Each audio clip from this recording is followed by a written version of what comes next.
Welcome to the deep dive.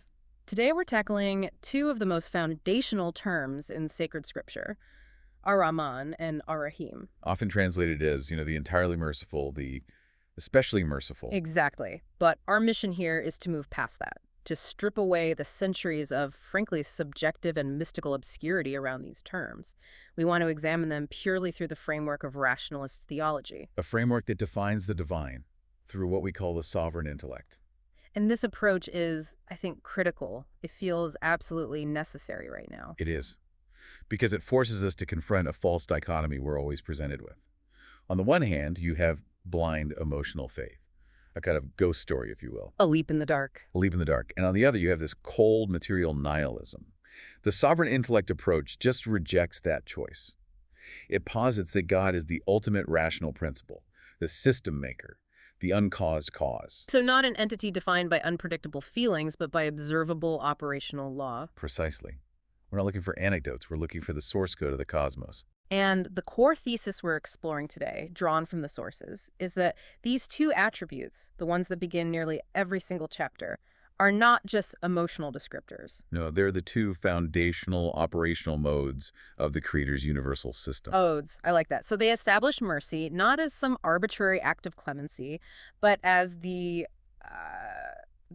rigorous, overarching characteristic of the divine law itself, a law that guarantees a kind of systemic coherence. And if you approach the text that way, the constant repetition of "in the name of Allah, Ar-Rahman, Ar-Rahim," it stops being just a ritual phrase. It becomes a standing intellectual challenge. A challenge to who? To the listener, to the trustee. It's asking you to recognize that the universe you inhabit is fundamentally structured on two principles: universal grace and perfect proportionality. Oh. And that design precedes every law, every command that follows. Okay, let's unpack that. Let's start with Ar-Rahman. The traditional understanding is very emotional, this boundless, overwhelming compassion. But if we apply the sovereign intellect framework, if we ask, what is its functional definition?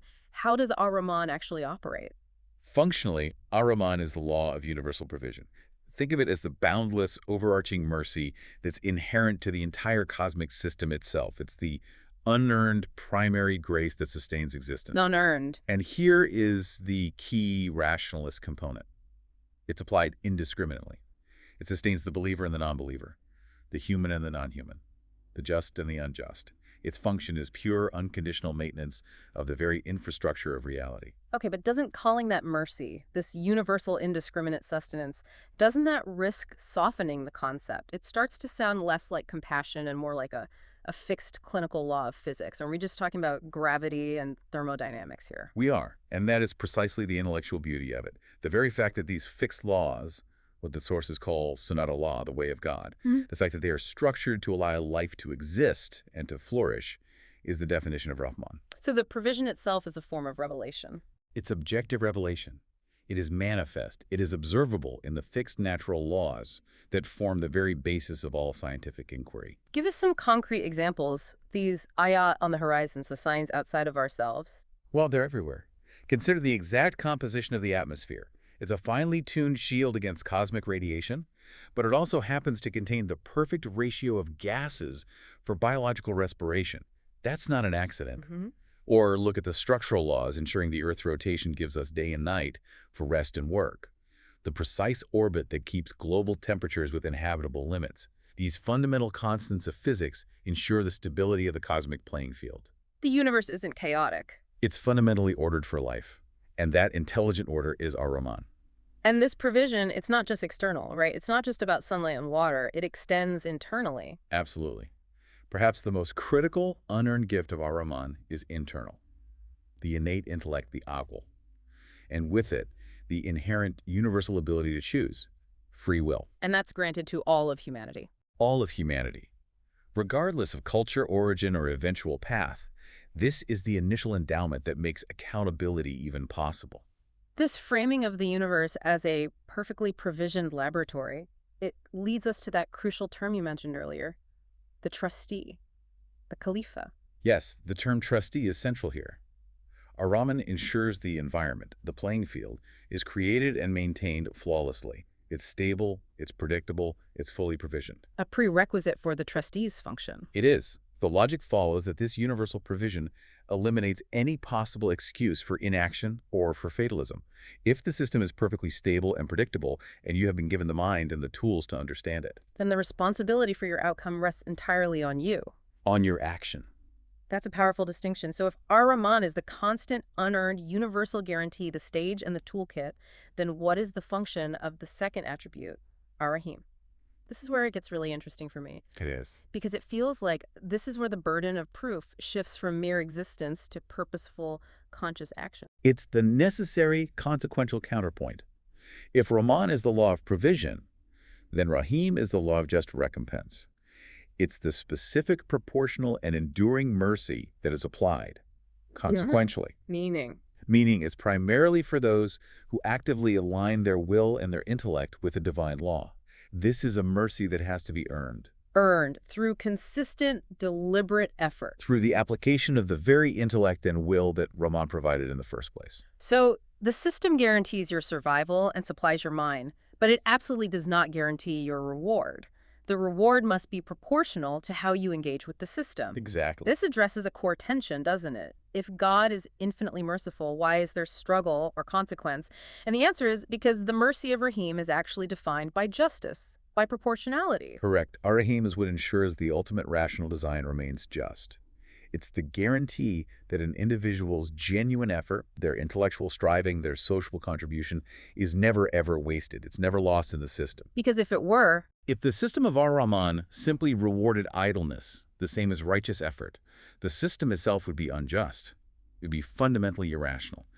Rahim prevents that systemic failure by enforcing proportionality.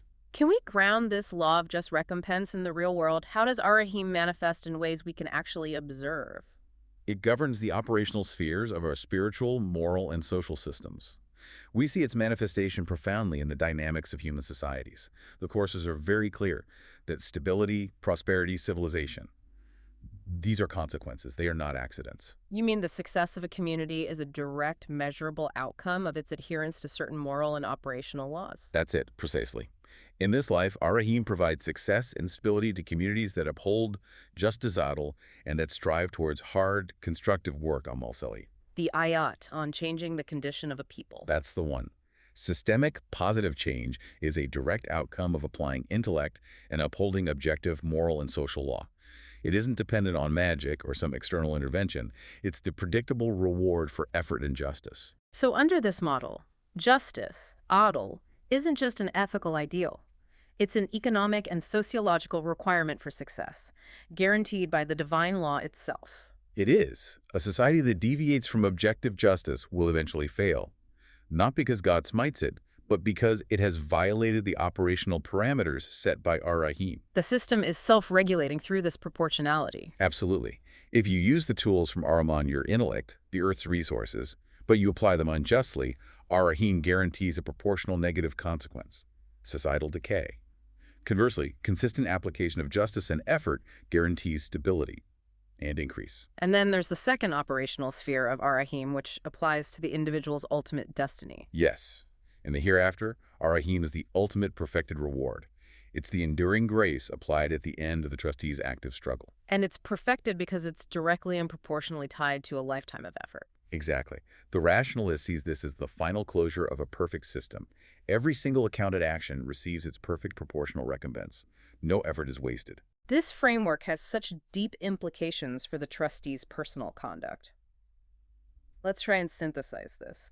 You mentioned an analogy before we started, the symphony. Right. So we have the composer, the divine, who has established a perfect, sustained harmony. That's Ar-Rahman. The composer guarantees the instruments work, the acoustics are perfect, and the sheet music, the score, exists both in revelation and in nature. And mankind are the performers. We're given the instruments and the score. The mandate is to study and execute that score, applying our aql, our intellect, to understand the laws of the universe and the moral commands. And if we do that, we earn the reward. The reward is the beautiful music that results, the perfection of the self, the stability of society in this life, and the ultimate recompense in the next. That is Ar-Rahim. That analogy just clicks. It perfectly integrates the two. You have Ar-Rahman as the constant baseline, making effort possible, and Ar-Rahim as the variable, establishing justice by rewarding all that positive conscious effort. And you need both. Without Rahman, Rahim would be impossible because no one would have the tools to act. And without Rahim, the system would be unjust. Effort would be meaningless. This pairing is what highlights the IJS, the structural inimitability of the system. Its perfection is in that rigorous balance. And the profound challenge for the trustee isn't just to be a recipient of these attributes, To model them. to model them in your own life and in your society. That changes the ethical mandate entirely. How does a person, a trustee, model these two distinct types of divine mercy? Well, first, you must treat all life with the universal compassion of Ar-Rahman. That means ensuring provision and universal justice are available to everyone. Everyone, regardless of their standing or their belief. That's the baseline social requirement. Okay. But then second, you must apply the principles of Ar-Rahim in your social systems.